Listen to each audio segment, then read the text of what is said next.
Wow. Hey, much love and respect. Pura vida, mi gente. How you guys doing today? Welcome, welcome. Thanks for tuning in. Appreciate you guys making the time to be here again.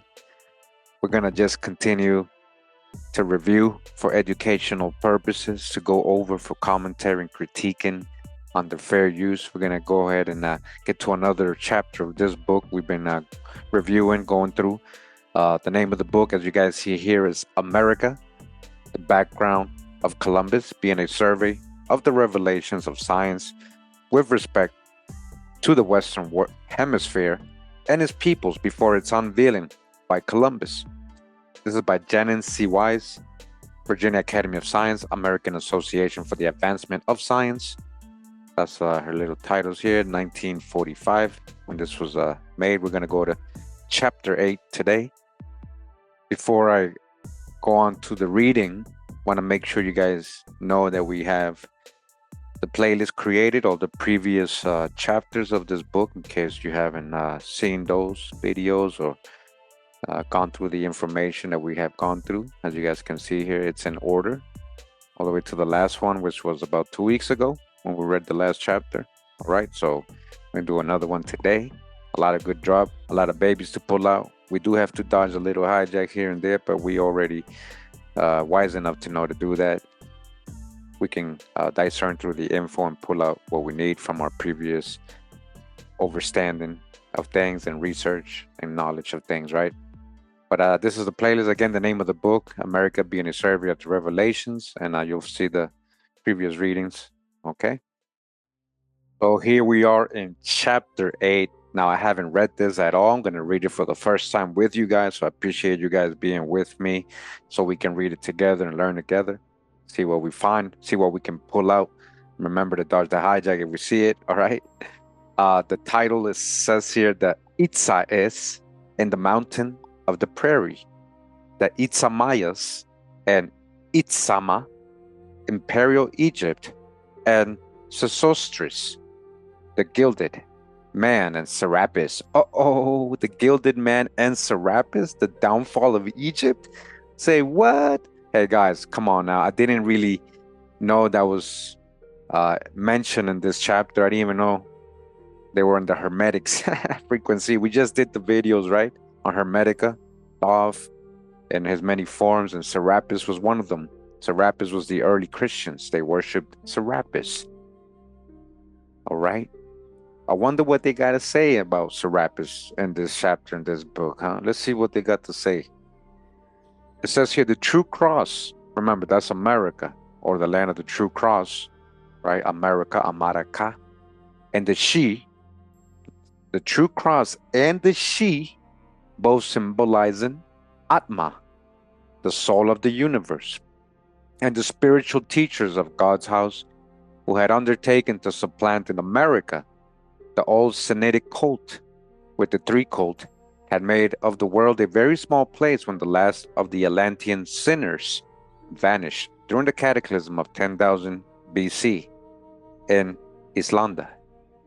Just as by the Mayas and Quiches, the Hindus, Egyptians, Chinese, and Greeks, the history of the past was accurately preserved.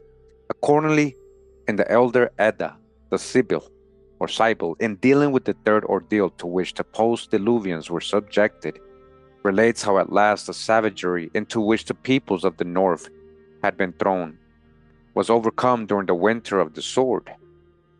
Odin, the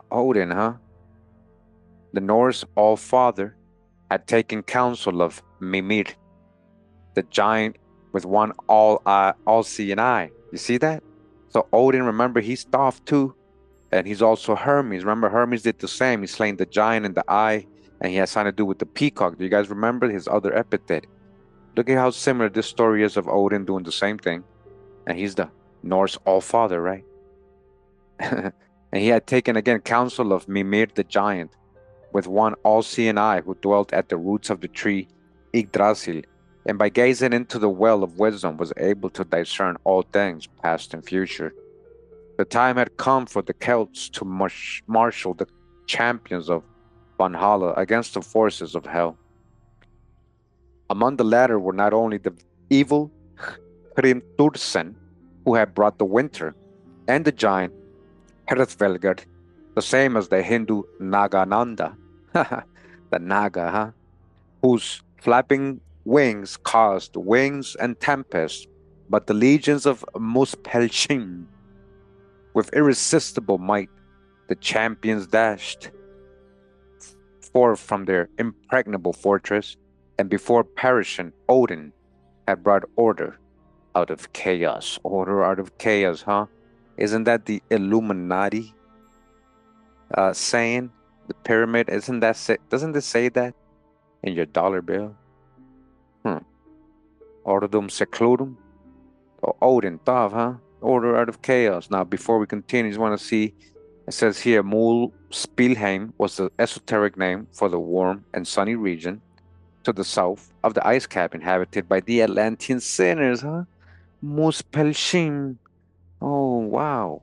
The champions of the spiritual realm called Valhalla, represented, of course, the priesthood who wielded the sword of truth, described in Genesis as the flaming sword of the cherubim, implying the true cross, to which the shape of the prehistoric Teutonic swords of Hallstatt, the state of hell, are to be traced. Wow.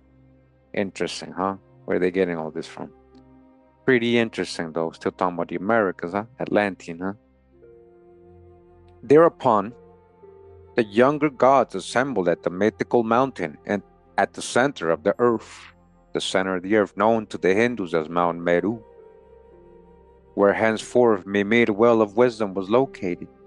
From here, while reflecting on the past, they looked down upon the new races of men as they took up the fresh grasslands left by the retreating ice caps. Now, the center of the earth, a lot of people will say, hey, yeah, that's the North Pole, right? You know, that mythical mountain that's there, you know, the Black Mountain, the Black Stone. Or a lot of people can say, well, that could be the Andes, or, you know, where Cusco is. Remember, Cusco means the center of the earth, or the, right, center of the earth, right, in a different way. The navel, the belly button. So, hey, either way, it all still close to home, most likely. So from here, while they're reflecting on the past, they look down upon the new races, all right? It's a more perfect description of what followed. The cataclysm and the last glacial advance could not be given. At last, the time had come when the Celts, represented by the champions of Valhalla, no longer meant to have the Mediterranean Pelasgi rule the Borean realms, since the old stone men of England and the Negroid pygmies, the Negroid pygmies of the Alps, listen, these are your leprechauns, right?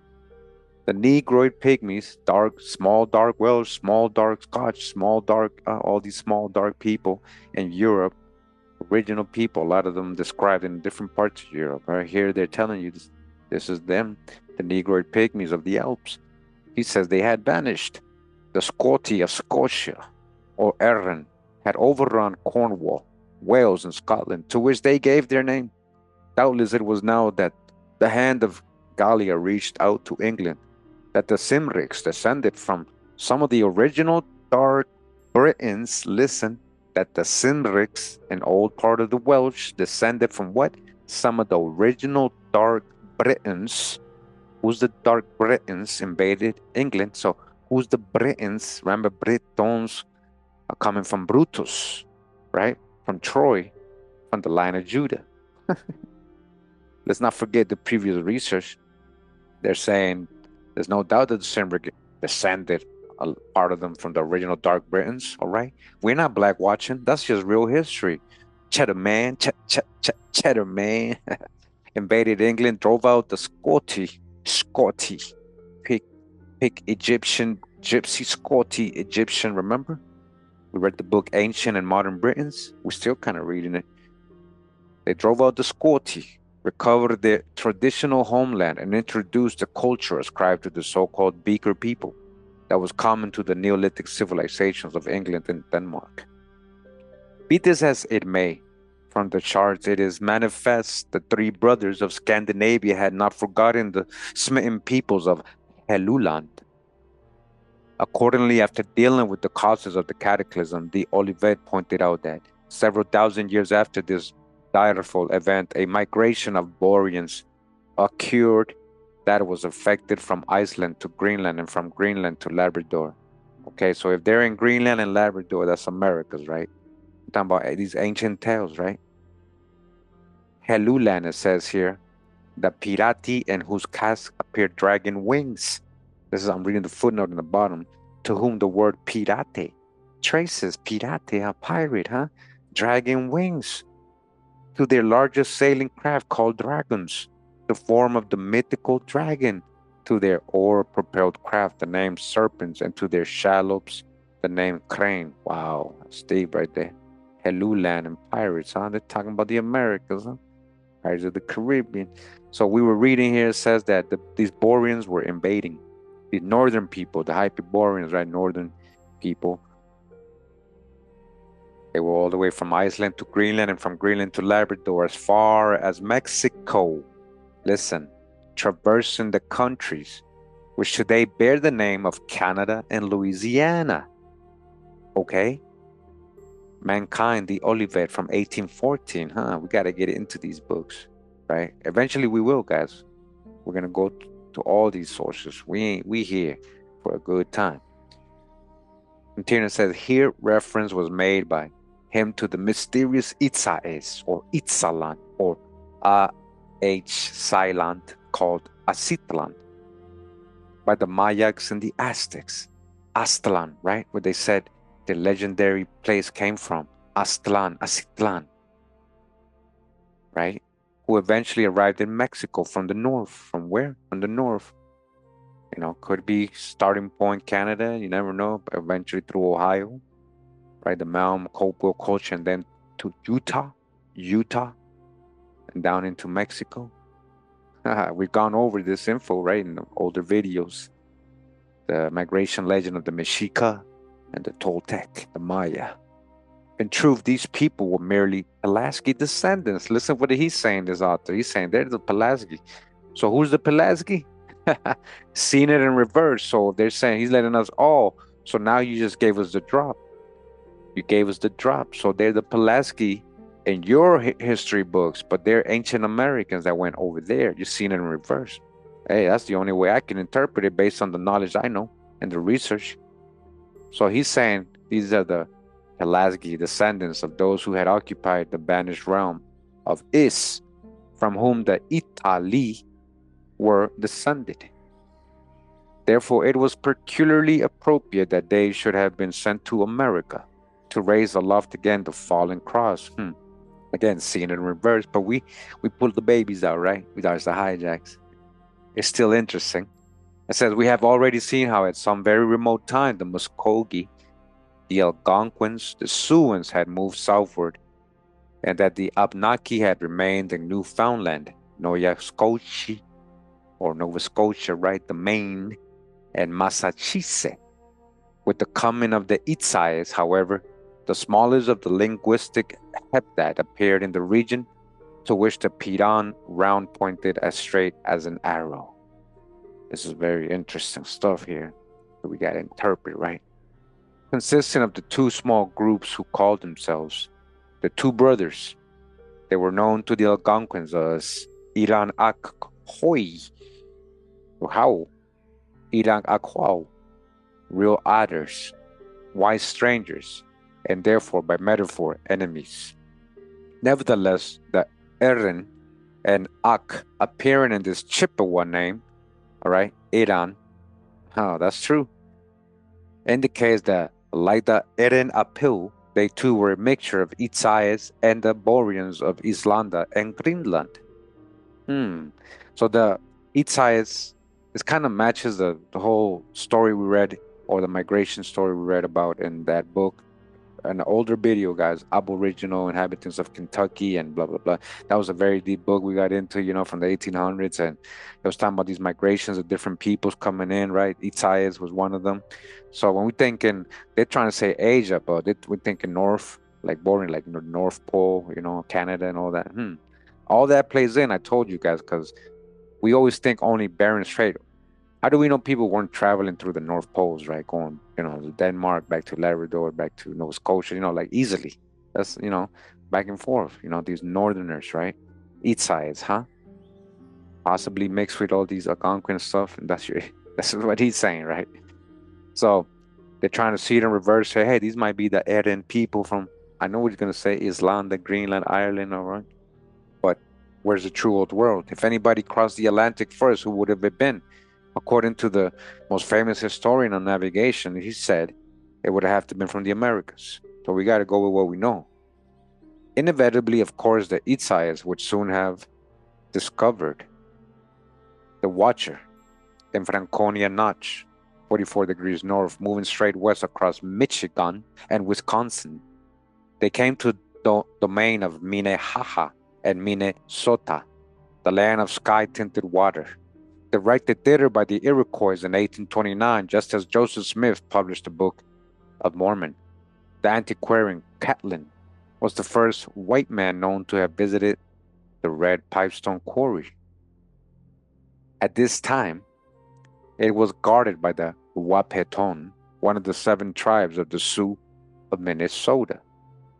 Here he found the only known vein of plastic red pipestone that today bears in his honor the name Catlinite. From this peculiar stone, the calumets, or sacred peace pipe, I got a video on the calumet pipe, found in the tumuli of every part of America in the mounds, had been fashioned for ages. The special calumet sacred peace pipes of the American Indians, your ancestors. Wonders of wonders. The quarry lay at the base of a circular elevation about a mile in circumference.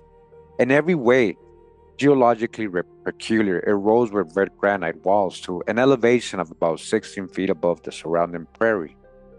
Overgrown with the trees, including cottonwoods, still sacred to the Siouans. What? Cottonwoods, sacred to the Siouans. All right, it wasn't a slave thing only. The Indians were growing this stuff. Literally, Caral Supe down in Peru, the most oldest civilization in the world, and pyramids, over 5,000-6,000 years old. They were growing cotton and trading it around the world way back then. So yeah, look at the Sioux. It was very including cottonwood, still sacred to the Siouans. From its center sprang a stream falling to the plain and the beautiful cascade of Winnewasa. This, he was told by the shamans, was the mountain of the prairie whence Itza-Mayas, the mighty, through the oracle of Winnewasa, had counseled the red race down the ages to peace, just as shown by Longfellow in that part of his immortal poem, Hiawatha, called the Peace Pipe. But although Longfellow described with exquisite imagery how representatives of all the tribes were assembled here to receive the commands of Itza-Mayas, he did not describe what Catlin beheld. On the prairie near the quarry were 3 great boulders borne thence a vast distance by the glaciers. To the natives they were known as the 3 maidens, said by them to have been petrified for their sins. Wow. You see that? These were people they're saying in the stone. They were actually real people turned to stone, huh? Petrified for their sins, huh? Obviously, this symbolized the 3 vanished materialized root races. Obviously. How is that obvious? Therefore, he was assured the pipestone had been stained by the blood of the primordial red race. Carved out of the base of the cliff beside the cascade was the colossal so-called Indian head rock displaying, like the Watcher, the unmistakably feature of the red man. Nearby, carved out of a jutland part of the red granite cliff, was the colossal sphinx-like figure, 30 feet high, called a Opsinchipe, and the name of which appears that of Ops, the putative wife of the Greco-Italic Saturn, as well as that of Sin. That is correct. You see what they're telling you, right? That's something to pick up on. It includes the word Ops, which is a Greco-Italic Saturn, deity, right? Classical. And then you got Sin. And we're going to just see an image of this real quick, which is on the previous page. And it says here, Eopsichipe, right? The Sphinx, it's saying a Sphinx and a head, and it's hard to see. This is not the best quality image, but I don't know if that's the nose and that's the head or what. They're saying it's like a sphinx, right? And it said the Native American symbol of the lofty head beside the shrine of Winnewaza and the oracle of Gichi Manito in the mountain of the Prairie near Pipestone, Minnesota. Okay. And just like the Watcher, right, in New Hampshire, where we read about in this also in this book, and that I actually visited or saw on my way to White Mountains when I went to New Hampshire, a couple times up there in the White Mountains. So continuing, it says here, scattered on the plain below were countless stone tablets. Wow. This is what they're finding here, right, in Minnesota. And you already know there's a lot of stuff in Minnesota they're finding. There's like these stone megalithic walls and all this, like what appears to be what the Celtic ancient people of Ireland, Scotland did, but over there finding it here, like dolmens and all that. And, they're seeing it in reverse, of course. There's more classical versions of that here in the Americas, and they've proven that. So below this, they're still finding tablets inscribed with hieroglyphics, which so far have proved undecipherable. Huh. Such in brief was the sacred shrine of Winnewaza, to which down the ages pilgrims had come from all the tribes to hear the voice of Gichi Manito and obtain the stone for their symbolic calumets. All right. So this undecipherable tablets, right? It says here 10. Footnote, similar ones are to be seen near Mount Pia in the Valley of Wisdom in the domain of the Modocs near Klamath Falls and also near Texwana at the mouth of the Colorado. Look at all these inscribed tablets they're talking about, marking exactly the latitude of Nagasaki, Babylon, and Mount Carmel in Palestine. The tablets at Winnewaza were also broken up by the missionaries, but latterly have been collected and preserved in the town of Pipestone. All right? Really? Where are these tablets? We got to look into all this stuff, guys. We're going to pursue all this stuff eventually. One day we're going to get, see who's over there. We can get us access or pictures or images or information so we can see these tablets, right? So continuing the book, it says, historically, the importance of the oracle is shown by the fact the mountain of the Prairie marks the antipodal meridian of Severn, Novaya Zembla, and the Gobi. Obviously, this was recognized by the shamans who established the oracle of Winnewaza as a natural symbol of the Garden of Eden. Come on now. We're talking about a place in Minnesota? Although it is useless to dogmatize with respect to the exact age of the monuments at Winnewaza, we need have no doubt as to their antiquity, since the meridian 96 degrees west on which stands the mountain of the Prairie passes through Texas, the land of peace, bearing the same name as Texas near the Hebrides. Okay? That's over there near in the British Isles, being marked by a teocalli or a pyramid, God's house at Veracruz, and the huge septenary stage tower at Mitla. Lately, there has been unearthed in Mexico a 30-ton basalt head, along with 5 smaller ones, said to be the oldest work of man in America. Listen to this part, guys. I know already what they're talking about. You guys already know it's large stone head, right? In Mexico, right? 30 tons. This is huge. It says this seems to be the oldest works of man in America for which a definite date is fixed, all displaying the most characteristic Negroid features. Body bag for the illusion, all right? We ain't talking about Africans. We're not talking about that everybody look like that, but this is ultimate proof that very anciently in America, America had its own so-called Negroid or black people, original to this part of the world. Okay? The most characteristic Negroid features, says the head rock at Winnewaza, is therefore of the utmost historical importance, since it discloses the type of the prehistoric Boreans who eventually superimposed their culture on the Negroid Sudines of Anahuac. Uh-oh. He said another type of people came and took over the Negroid Sudines, whatever that means, of Anahuac, of Mexico, Anahuac, of Anahuac, not of Africa, of Anahuac, Anahuacan, Anuwakan, Anunakan, Anunnaki. Certainly to the Itzaes explain why the peculiar Algonquin Chilean, whose social organization was that of military caste of crusaders, cherished the true cross as their symbol. With the Itzaes in North America, we find a complete explanation, of course, of the vast system of effigy mounds in which finely wrought articles of foreign workmanship and foreign skulls have been found spreading from Wisconsin to Mexico. Okay? These mounds were long ascribed to a vanished race of mound builders. Not only has the existence of such a race been officially denied, but we are sure the mounds were not erected by the Indians. Therefore, only lately, like some of the nomenclature of Ohio, they were associated with the Mayas. Or the ancestors, right? Where did the Mayas come from? They came from the north. This is what we're saying, huh? Ohio, what's the state motto of Ohio, or the saying? It says, Ohio, the start of it all, the start of it all. The Serpent Mound, Hopewell culture, a lot of very close to the oldest parts of the earth, right? Right there in Canada, not too far from the oldest forest, Catskill, New York, not too far from all these places. It says the truth is these works, which are similar to those in Scandinavia, just like the ones in ancient Scandinavia, were part of the worldwide system of mounds radiating from Tibet to every clime, including those of the Uyghurs at Mughur in the delta of the Euphrates, and were erected at different times. Okay, what are they telling you? That ancient so-called Babylon, Assyria, and all that had mounds.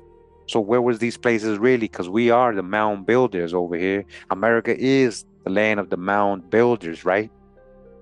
We brought that knowledge out. Yeah, it spread all over the world, but it had a start and origin. So they're saying, hey, look, the Euphrates had mounds, man. Undoubtedly, one of the oldest of them is the Great Serpent, right? The Serpent Mound, right? Displaying the emblem of the Dacontia, not so far beyond the sacred shrine of Ramapo in New Jersey.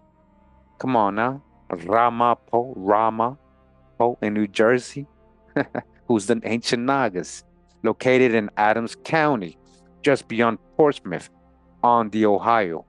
It occupies the middle at a crescent-shaped spur about 100 feet high, flanked on one side by Brush Creek and on the other by East Creek. All right? But real quick, Ramapo.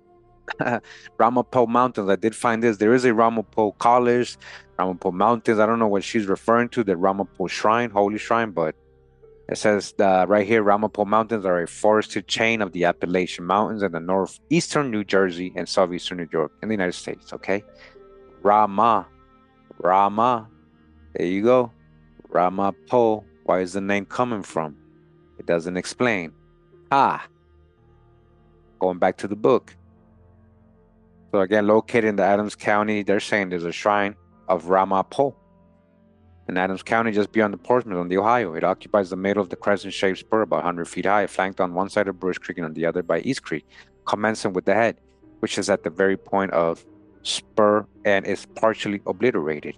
And proceeding toward the tail, one comes first to an enlargement, suggestive of the enlargement or enlarged neck of a cobra. This is formed by an outer wall on each side, beginning at the small head and uniting in rear. Within is an inner wall enclosing a small oval space on each side of the outer wall, about the middle, as an opening or gateway. And back of the interior oval is a slightly curved cross wall, extending from one side to the other. From the union of the two outer walls to the tip of the tail, the serpent body is represented by a single embankment, fairly uniform in size, though diminishing gradually toward the tip, having serpentine bends and ending with a coil of two complete turns. The head of the embankment before restoration on the auspices of the Peabody Museum varied from 2 to 3.5 feet and probably never exceeded 4 feet. The entire length from the point of the head to the tip of the tail following the curves and bend is 1,330 feet. And he says if you add that is 7. The width, however, varies from 15 to 20 feet. All right, 7, he's saying the length of the oval is 100 feet. That goes to 7. So they're saying 777, huh?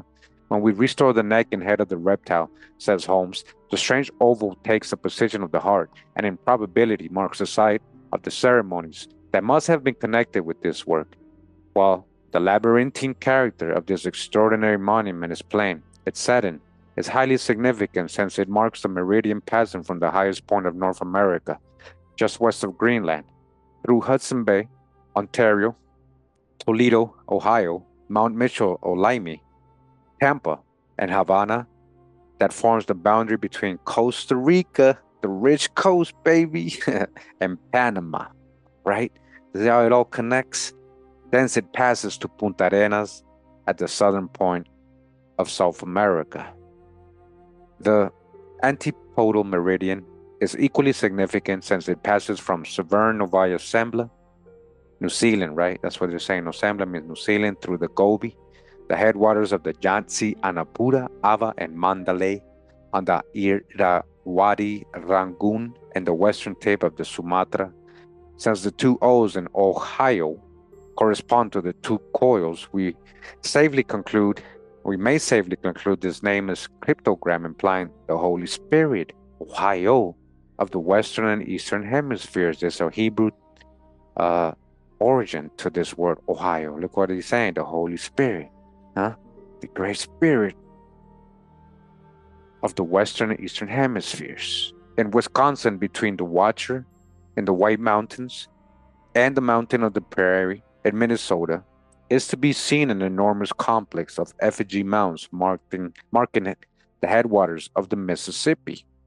While many of these works display the spread of avars of the Great Spirit, okay, mounds, effigy mounds, the avars of the Great Spirit corresponding to the wings on the cast of the Pirati, right? Remember, that means dragon wings, Pirati, at Willa Lusing, marking exactly the meridian of Calcutta in the delta of the Ganges, 90 degrees east, 23 degrees north, is to be seen an incised figure 140 feet long, once believed to be an elephant. All right, elephant here in the Americas, right? Similar to the effigies in the cave temples of India. Now, however, we are sure the effigy is a bear, which suggests Bear Island near John Maiden and also Spitsbergen, whence came the Itzaes. Very interesting here. So it says, among the pueblos of Colorado are to be seen near the labyrinth of Jalum a huge incised eagle mound suggesting the eagle of Jove. Hove? Not a dove. Come on, man. The eagle of Jove, huh? Remember what we learned in the Hermetic video about the eagle and Hove. And in Central America, still other effigy mounds with familiar Celtic emblems. He's calling it Celtic, seeing it in reverse. It is at Teotihuacan, just east and south of Xochicalco, and also marking the antipodal meridian of Lake Manasorowa and the latitude of Amarakantaka in India. Amarakan, look at that. Amarakantaka in India, who's the ancient Nagas. However, that the Itzaes erected one of their grandest monuments with a base of 426 feet and 511 feet and its shortest axis oriented to the north. The mound called the House of the Moon has an altitude of 137 feet, rising by 4 stages to a platform 36 feet by 60 feet at the summit. About 800 yards to the south is the House of the Sun, with a base of 735 feet from the east to west, while its other axis is apparently 600 feet long. Rising to an altitude of 203 feet, at its summit is a platform 60 feet by 90 feet.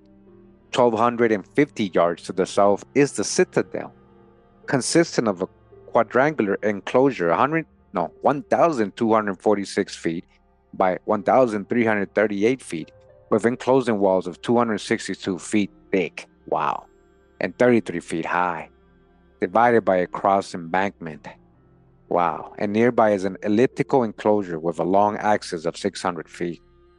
Knowing the wear and tear on Earth mounds, the builders cased the houses of the Moon and Sun with a coating of 66 feet thick, consistent of successive layers of cross rubble, which appeared to have suffered little from time. Bancroft did not show, however, what appears from the work of another archaeologist. When all the mounds at Teotihuacan are plotted, the complex forms a true cross, okay, corresponding to the name of the site, Teotihuacan.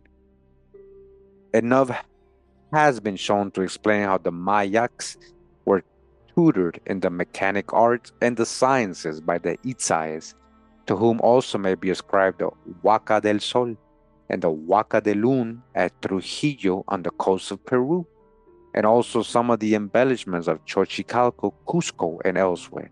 All right, so this guy's saying the Itzaes did all this. We're going with it. We're just, trying to relate. And he's saying the Itzaes are just descendants of the Peslagi, Lasgi people of over there, ancient Greece. So, we take all of it with a grain, but we try to follow these leads and the connections and why he's saying that. But we know a lot of these people, are the same. So the Itzaes built these places, yeah. Oh, the Itzaes instructed the Mayas, but who's the Mayas? They didn't call themselves that. They did it. So, yeah. Anyways, continue. It says these mounds, of course, like those of Uyghurs, were not built for amusement. So the Uyghurs, we have references of them being dark and fair, but there was Negro Uyghurs in Europe, right? They had mounds, huh?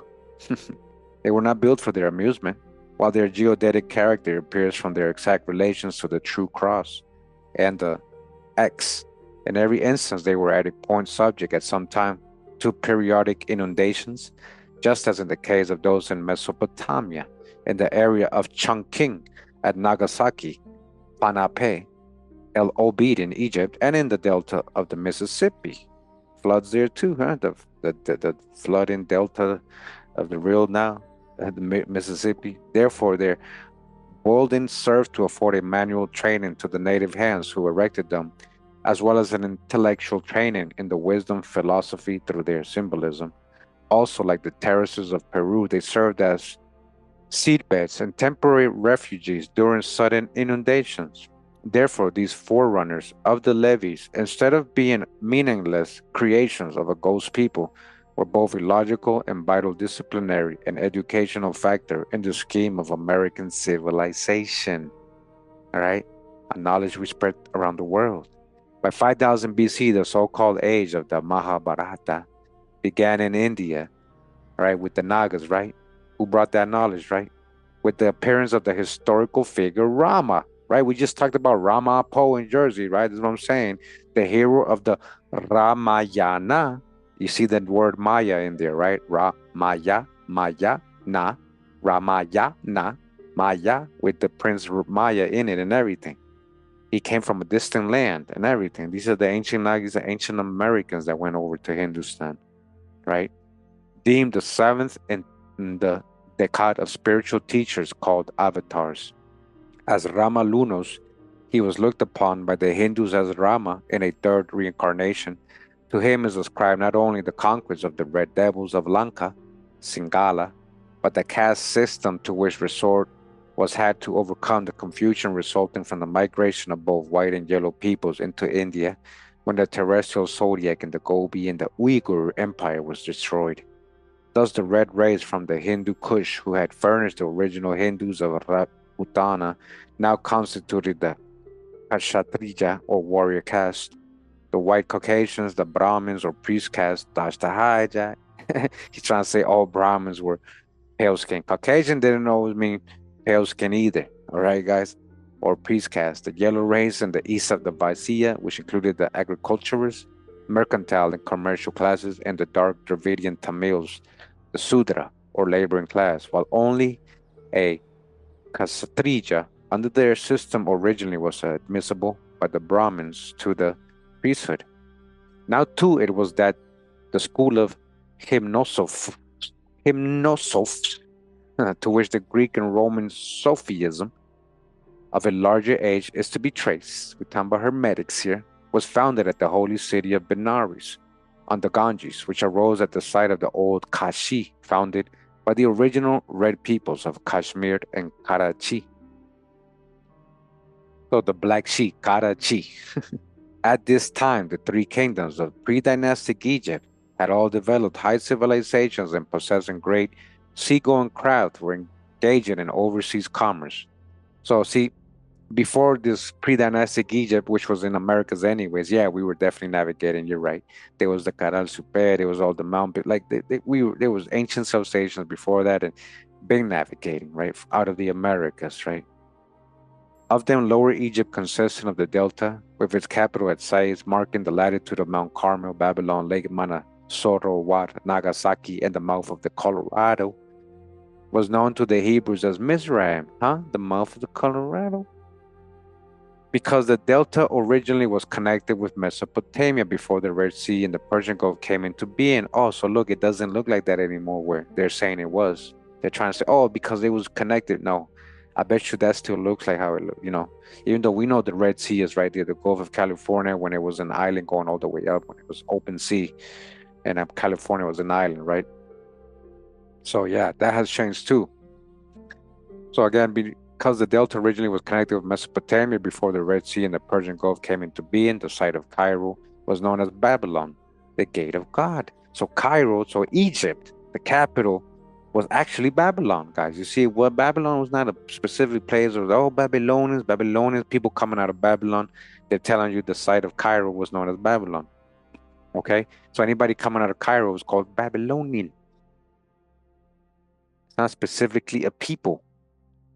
Of Middle Egypt, the realm of the White Cash or Cash, the capital was Memphis, marking exactly the latitude of Lhasa, while the capital of Upper Egypt was Thebes, just across the Nile.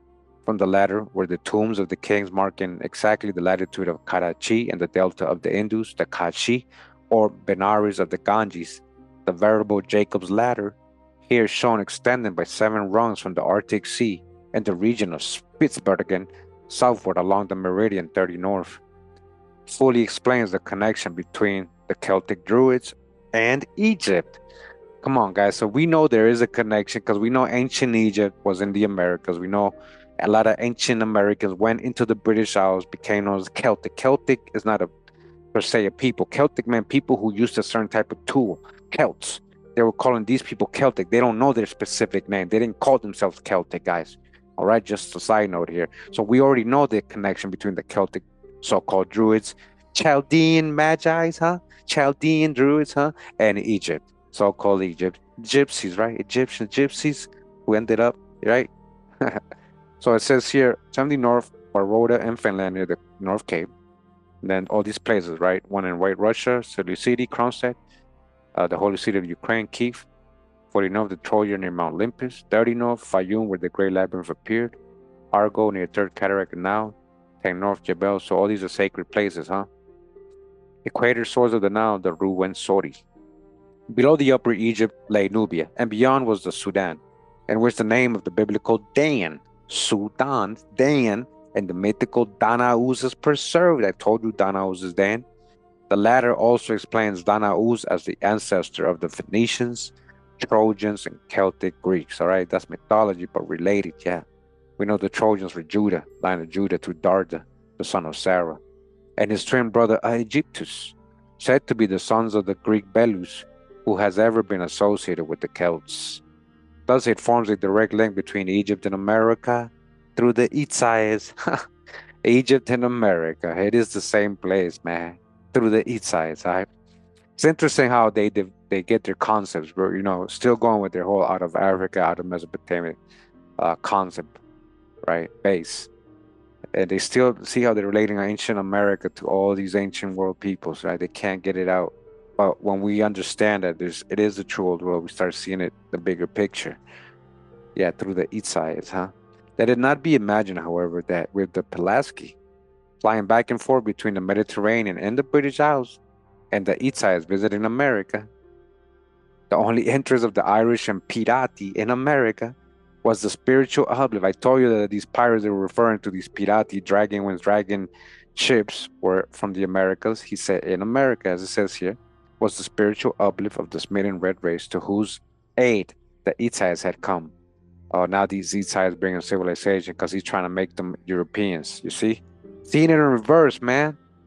seen it in reverse. Ancient here. Technology's been here, man. Today, it is generally agreed that by 5000 BC, there was more gold in Ireland and Scandinavia than in any other countries in Europe, while silver was also plentiful in Denmark. Denmark, the mark of Dan. Denmark is named after the tribe of Dan. Yeah, Dan, patriarch. Although the Irish gold was long mainly ascribed to the sands of Wicklow, which it was said must have been exhausted, since they had yielded no gold in historic times. Now it is admitted the gold and silver possessed by the Boreans was of non-native origin.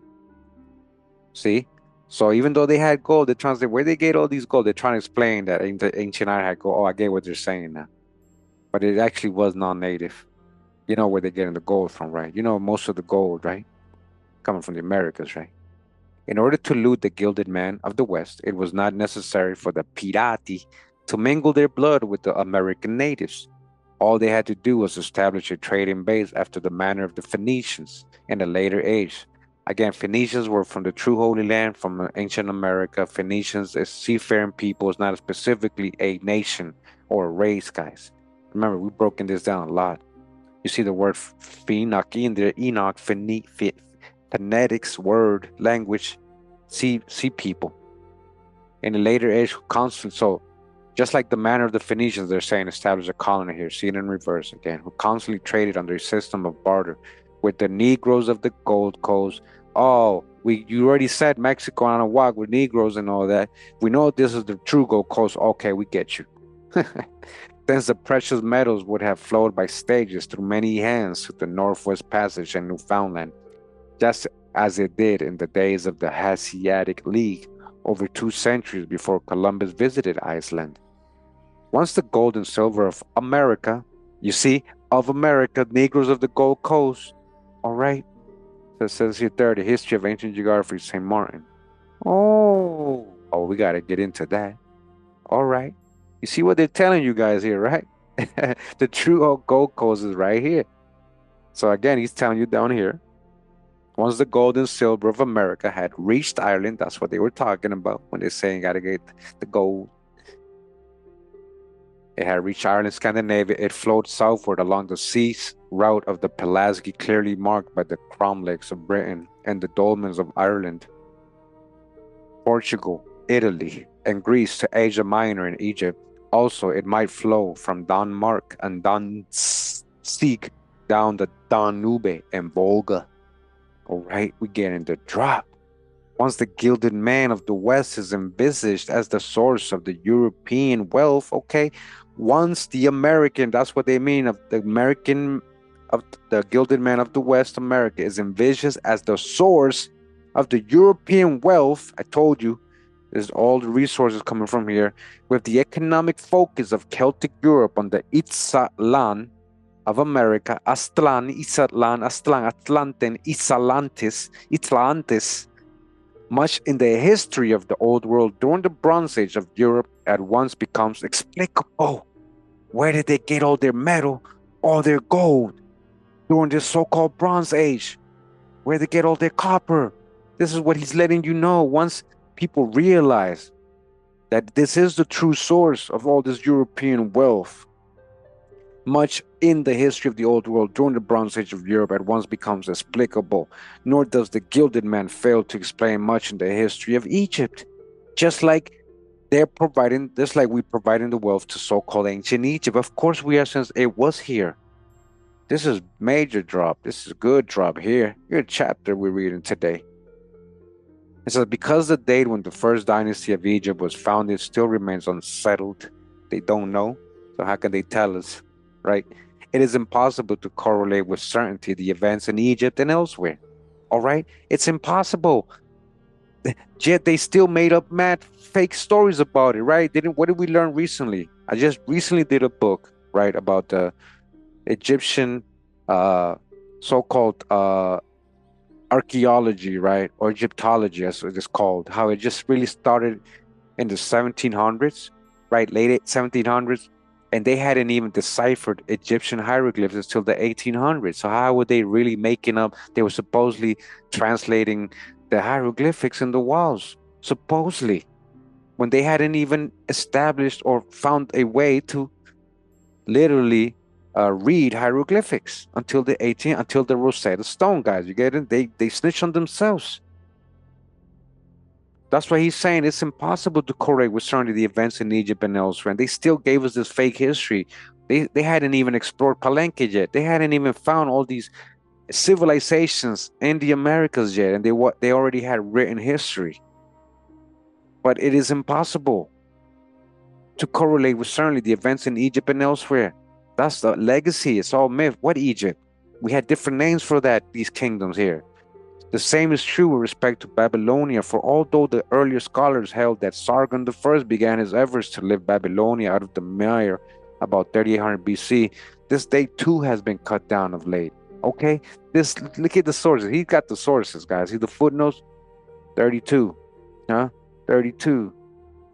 Where is that? 32. The most recent Babylonian chronology in which allowance is made for a reduction of 120 years is here given. All right. They still, those numbers are based on their fake places. So from the presently accepted dates, it appears that the Sumerian priest kings called Patesi, 3200 BC supposedly, and Fu-Si, 3200 BC, the legendary founder of the celestial kingdom, appears soon after the founding of the first Egyptian dynasty of Egypt, 3400 BC. Again, all these old first kingdoms after Caral Supe. All of them, this is after Caral Supe in Peru. And many of the mound places here, ancient, okay? Fortunately, for the purpose of this work, the exact time when the white hierophant Mena, as the first pharaoh, Menas, or Mizraim, right? Him of the great house, who also took the title of Prince of Kash, united Egypt with Memphis as its capital, is not of vital importance. We know that although the Sphinx, facing squarely on God's house, and the inner mastaba and Saqqara had already appeared in the meridian mark in Spitzbergen and Mount Olympus in Moesia, the symbolic stage towers of Saqqara and the ziggurats of Chaldea, similar in form to the Teocalli, just like the ones in America, just like the pyramids, Teocallis in America, had not yet evolved from their kernels to their present form. They had not yet evolved. You see, listen to what he's telling you. He's letting you, he's giving you the drop here, but he's not trying to like write out the old world history, but he's trying to literally say, hey, come on now. They were babies during this whole time. They were babies yet. In the Chinese classic, it is shown how supposedly during the first dynasty, the Sinitics of the East were tutored in the arts and sciences that enabled them to build the vast system of engineering works by means of which the rivers were held to their present courses and the land was reclaimed for agriculture after its flooding during the cataclysm by the waters from the Gobi. A highly developed trade was now in progress between Egypt, Mesopotamia, India, and China. Moreover, the priesthoods were making strenuous efforts to halt the growing materialism when, according to a papyrus alleged to have been found by Schliemann in St. Petersburg and ascribed to Manetho, the pharaoh of the second dynasty, dispatched a naval expedition in search of Atlantis, which had been destroyed 3,885 years before. And remaining at sea 4 years, reported on his return that no trace had been found on the vanished land. This, of course, is an obvious quibble, since no trace of what had vanished could have been found. The Egyptian, of course, would have known the Itzaes were in Patala, again, Patala, and in the ethnology of America, there is much including the clans of the tribes with names similar to the names of Egypt, okay? The clans of the American Indian tribes, the names, right? They're saying their names are similar to the names of Egypt, suggesting the identities between the Itza priesthood and the Egyptian hierarchy. Where is really ancient Egypt? Was here in the Americas, right? Shout out to UBTB for bringing that point to maximum levels, right? With the research he's doing with all the parts he got on that. Come on, man.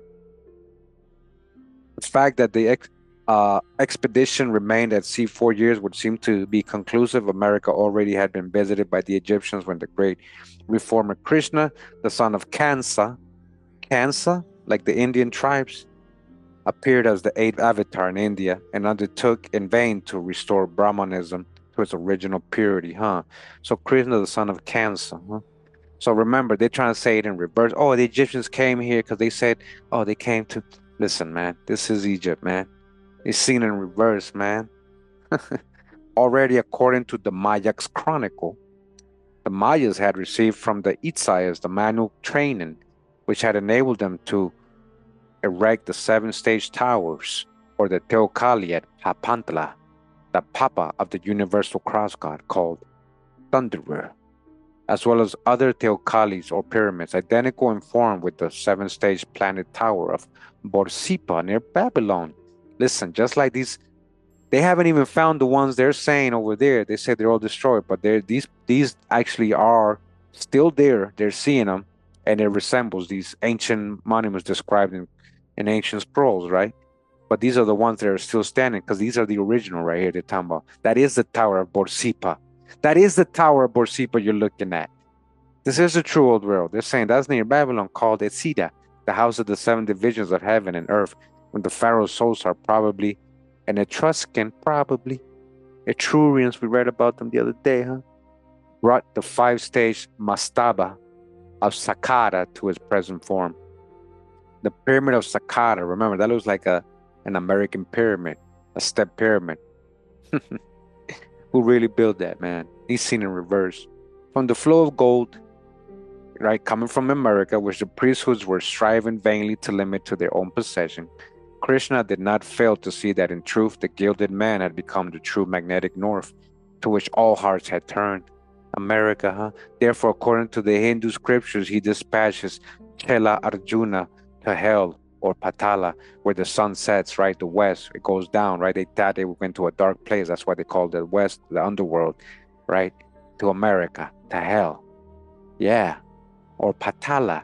What did this contemporary of King Kansa in India contribute to the peculiar Comanche of Texas and to the Aryans of the Ozarks in Arkansas and Kansas? Come on now. You're seeing in reverse, man. But you see how he's correlating that? I told you. Kansas is an Indian tribe. So there was a King Kansa in Hindustan, huh? He was a Naga, huh? This was the Pawnee Republic founded by him at the antipodes of Tibet, his word in Texas, the land of peace. We only know that this native state displayed in its orientation to the points of compass, in its astronomical relation to the stars, the same knowledge of the zodiac possessed by the builders of the cromlechs and the pyramids, or Teocallis, and the founders of the Muskogee towns. All right? Wow, you see all the connections, right? So continuing, it says here, that which is of the most interest in the Pawnee state to American history is the knowledge of the Republican principle, possessed by its founders, who had come to recognize that the unrestrained rule by a majority subject to momentary desires is a menace to the overgoverned. To the governed, and that the ideal government is one wherein a balance is maintained between the rights of the minority and the wishes of the majority, symbolized by the isosceles triangle.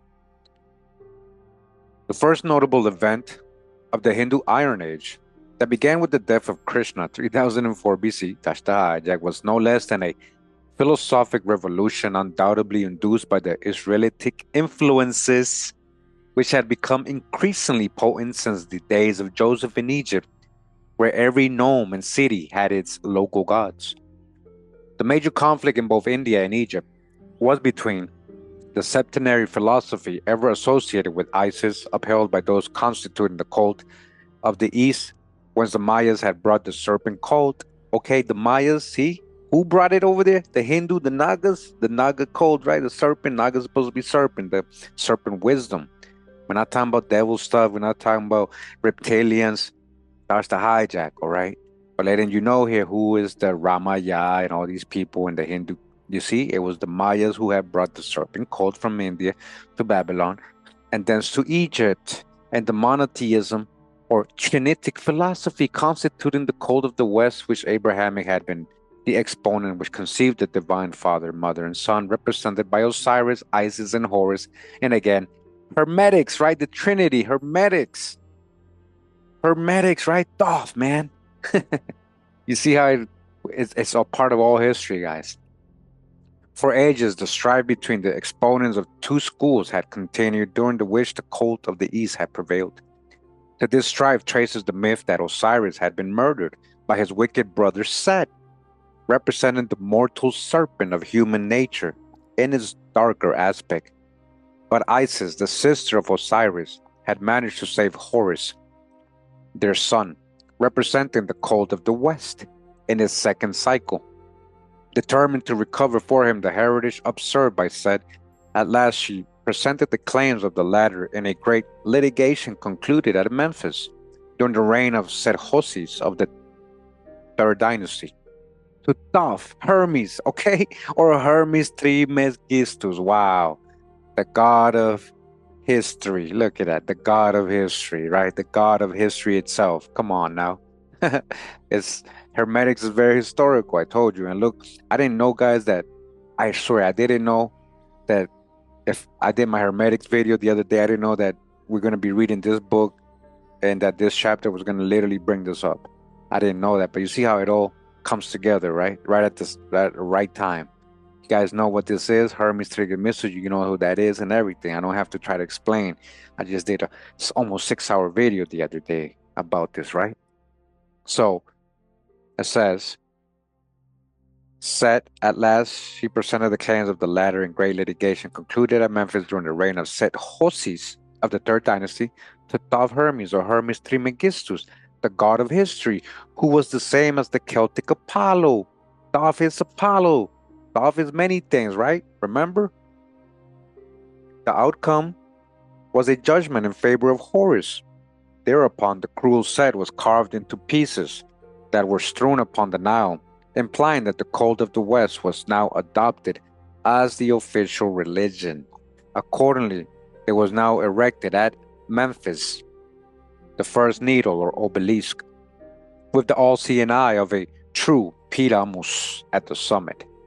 Concurrently, under the influence of the Israelites, the old mastaba at Medum was converted into the false pyramid, consisting of 3 superimposed truncates symbolizing the Father, Son, and Mother. Hermetics. It's all Hermetics, guys. Following this revolution, the most illustrious and revered figure in Maya's history appeared in Mexico. United the Itzaes and Mayas, took their composite name Itzama, led them to Yucatan, and gave them their peculiar monotheistic religion. There he rebuilt Uxmala on the old ruins and also Chichen Itza and Izmal, both of which were named in his honor. Although the geodetic connections of these 3 cities fully appear, the fact they were erected in Yucatan on the antipodal meridian instead of at the exact antipodes of God's house in the delta of the Mississippi, indicates the latter was still subject to period floodings. But these 3 cities also arose at the latitude of the third cataract of the Nile, marking the southern boundary of United Egypt. This coupled with the 2 triple truncates reared at Uxmala, identical in its symbolism with the false pyramid at Medum and the Sphinx found at Uxmala. There's a Sphinx in Mexico, right, in a place called Uxmala. Suggests that Itzama was in fact an Egyptian hierophant sent to America. That's the hijack. He was most likely an Egyptian hierophant, but Egypt was here. He was just from here. Of course he was. So he was here, institute among the Mayas the cult of the West. That's the hijack. They're seen in reverse. Okay. In the lost empire of the Itzaes and Mayas, therefore, may be seen the old spiritual empire of the serpent cult that was now abandoned for the Egyptian monotheism. All right, the hijack and the hijack came through. An old worldwide faith cannot be disposed of by fiat or of law. Therefore, the pharaoh of the hierarchic head of Egypt found himself in opposition to Hinduism and Brahmanism, both based upon the esoteric Buddhism of the wisdom philosophy inherited from the Mayas. Okay, the Buddhas. Remember, come on now, look at this, guys. Who brought Buddhism, right? The Mayas are influencing Buddha. Buddha is Gautama Buddha. His first name is Gautama. Guatemala. Guatemala. The Mayas are in Guatemala. Who is his mother? His mother is Maya, literally.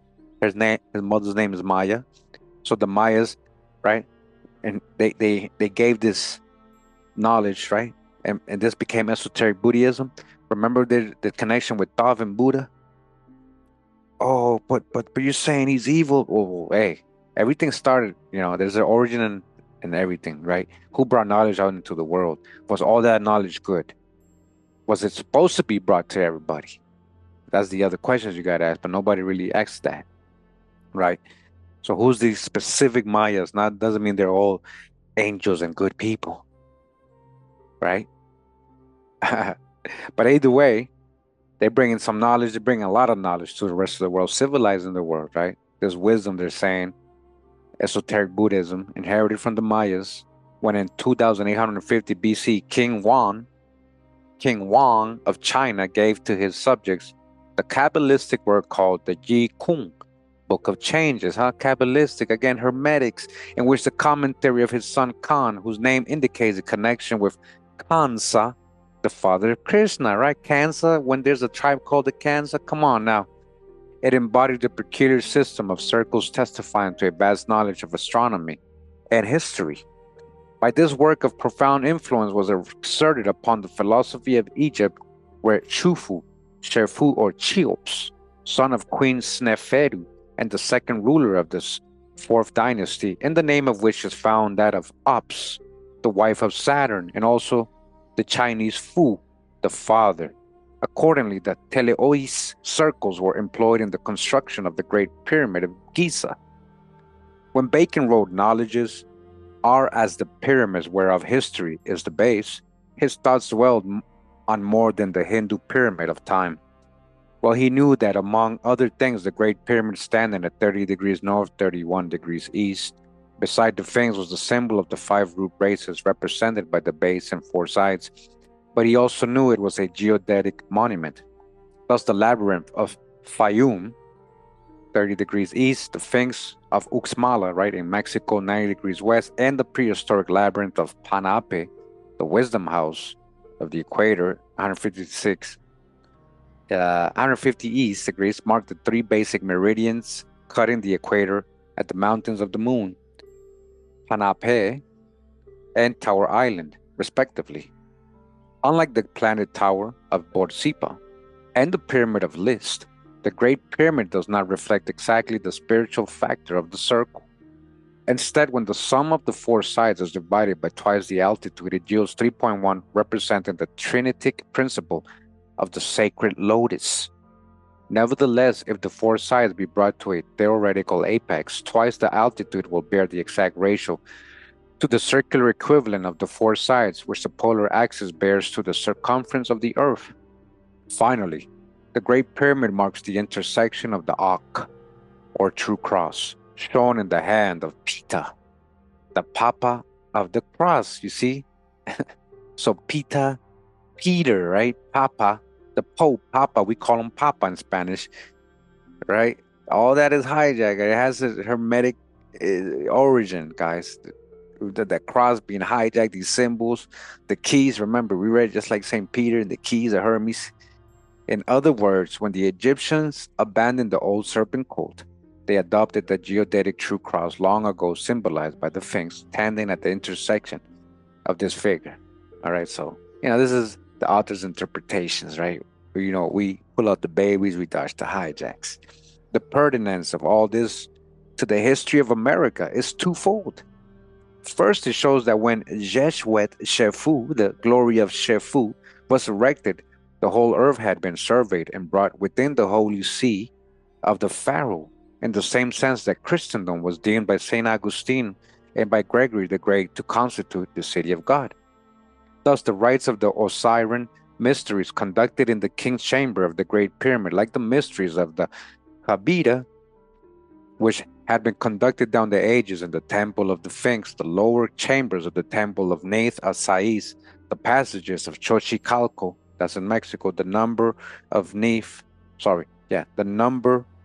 numerous labyrinths, including that of Melchizedek at Jerusalem, the Temple of Ishtar at Erech in summer, the Planet Tower, the Pulaski Temple of Erectus on the Acropolis, were not unknown to the Hermeticists of the Columbian age. Guys, see, the Hermeticists had this drop because of their secret knowledge. The second pyramid at Giza is ascribed to Chephrem, and to him also was ascribed at one time the Sphinx because he constructed to its restoration, and it is said by 2500 BC, Menkaure had completed the third pyramid. That's the hijack. Those are probably very more recent, guys. They might be from the Middle Ages or from the 1600s, 1700s when they built them with cement to look like ruins, symbolic. Together like the great mountain trinity of Karakorum, the three Olympi and the three almost shapeless masses of rubble at Abu Rosh in the delta constituting the northernmost of the 75 pyramids in Egypt, they symbolize the Trinitic principle. See, they symbolize something. That doesn't mean they had to have been built ages ago to symbolize something. They could have built that, symbolize that, like I said, Middle Ages, 1700s, 1600s, 1800s.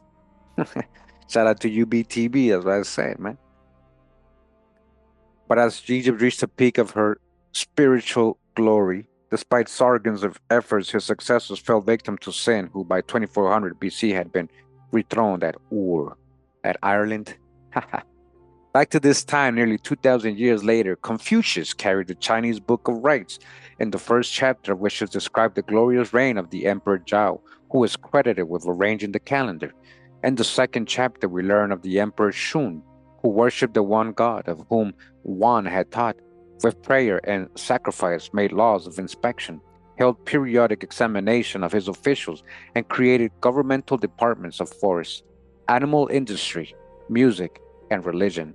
It was Yen, however, who gained the throne by draining the land of the last flood waters. As time went on, the commerce of the Egyptians with the Gilded Man of the West, right, of America, did not fail to beget the sire of the golden calf. During the 12th dynasty appeared the mysterious figure Sesostris, ever associated with one of the Usertasen, now for alleged political reasons, the cult of Cerberus, which had been enshrined by the Ionians at Sinope, and by the Greeks at Patras, was imported to Egypt and converted into Oserhapi, or Osiris Apis. All right. Now remember, this all had to do with Thoth, epithets of Thoth and Hermes and all that, right? So we're now to go into, look at this, Osiris Apis, which is Serapis, right? It becomes Serapis, known to the Romans as Serapis. This new god was enshrined in the great Serapeum erected at Memphis, in the lower chamber of which were conducted the awful mysteries of the Apis bull. Although the mausoleum at Memphis was destroyed during the occupation of Egypt by the Persians, the explorations of Mariette in 1860, when the great avenue of sphinxes which antedates the temple was exhumed, showed that the subterranean chambers were reached by a system of sloping passageways or galleries, 1,200 feet long, and that the sacred bulls were buried in a granite sarcophagus 13 feet by 7.5 feet and 11 feet high. Fortunately, the Serapeum erected at Alexandria does not fail to disclose the nature of Serapis. Built on an artificial hill ascended by 100 steps, the entire substructure was vaulted over. All around the spacious level platform were the habitations of the priest, of enormous magnitude and beautiful proportions, and probably erected during the reign of Alexander. The superstructure of the temple housed the colossal figure of Serapis, said to have been the work of the mythical Sesostris. Now remember what Serapis looked like? We showed it in my Hermetica video the other day. Literally looking like Jupiter, literally looking like Zeus, literally looking like images of statues of Jesus. Jesus! All right, Serapis, that was the original, carrying that. Fashioned with the utmost skill of metals fused together, gold, silver, copper, iron, lead, and tin. It was inlaid with all the precious stones, the whole being covered with a coating of the sacred blue enamel of the Egyptians, represented the color of the sky and the veil of Isis. the measure of the bushel of cauldron, sorry, which the Borean hierophants had placed in the king's chamber of the Great Pyramid as a symbol of productiveness and plenty, crowned the head of the figure. By its side stood the symbolic Cerberus with three heads, one of a man, one of a dog, and one of a wolf, while the serpent, as the symbol of eternity, wound round the hole and returning rested its head on the hand of the Colossus. All right, idols and idolatry, Serapis, right? All these symbols, stuff. The meaning of this idol is also explained. Look, idol, I just said it. This is an idol. In 1887, they were discovered at Tel Amarna in Egypt, about 300 tablets embodied in cuneiform inscriptions. The entire diplomatic correspondence between the Egyptians, Syrians, Hittites, Babylonians, Assyrians, and other Asiatic peoples, designed to bring into being the general alliance. The azure veil of Isis drawn over the figure of Serapis indicated the political reasons which dictated the importation of the cult of Cerberus. Serapis was but the symbol of the league formed by the pharaohs of the 13th dynasty between Egypt, the Philistines, and King Minos of Crete and his Greek subjects, designed to give the pharaoh the worldwide temporal dominion ascribed to Sesostris, who in fact merely represented the pharaoh in his imperial aspect and who as such represented all the religious sects. Okay, that's deep right there. You see how all these people got together to create Christianity, right? These are the pre-Christians, guys. All these people worshiping Serapis. You see all the hijacks, all these Hellenized people, all these Gentiles, right? Hermetic people. These are the early Christians, remember? And then now the pharaoh represented all these religious sects. They can combine all that pagan stuff, bring it into Christianity. And what lay beneath the azure coating of Serapis, the common god of the Sesostrian Empire, it seems evident that when the era of a new material prosperity, which is described in the El Marna letters, began, during which the relations of the Egyptians and their Punic cousins in Asia Minor and Crete were intimate, the old spirituality of Egypt had vanished. The pharaoh had become a holy Egyptian emperor instead of a hierophant. In Serapis, we find the sire of the golden calf. The evil of temporal power in the hands of priesthood had appeared. Corruption, you see that? Had appeared under Serapis. The land of the lotus eaters was preparing to go the way of the degraded kingdoms of Atlas, just like when Atlantis fell. Same thing, because they're not learning from history, we're repeating it. Of one of the naval expeditions which put out from Egypt on distant voyages to the east, right? Egypt was in America, so just picture it that way. During the 12th dynasty, a pictograph is still to be seen. The priests were now shown measuring out great rings of gold, while the temples of Assyrian Babylon during this era were lined with the precious metals. Okay, where are they getting this gold again? He already told you earlier. It's all coming from the true Gold Coast, the Americas. The Gilded man, he's saying.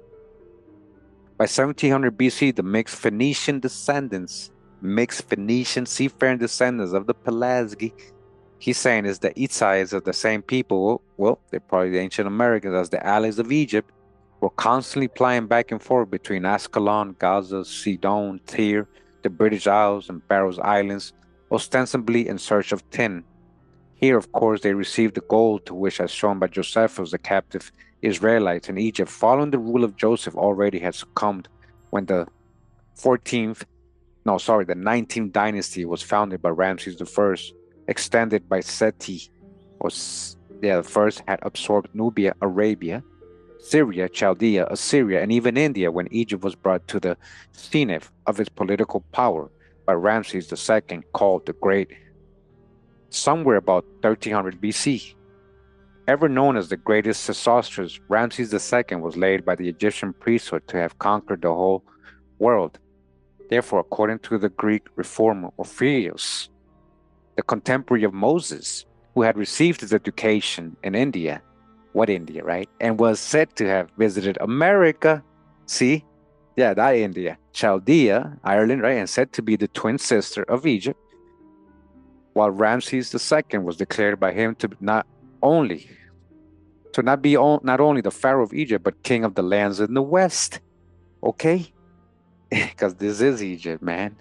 In conformity with this, the present city of Cairo, which had arisen at the site of Babylon, closed the quarries, whence the stone for the Trinity of Giza had been obtained, now bore the hieroglyphic name CE, implying Chaldea and Egypt.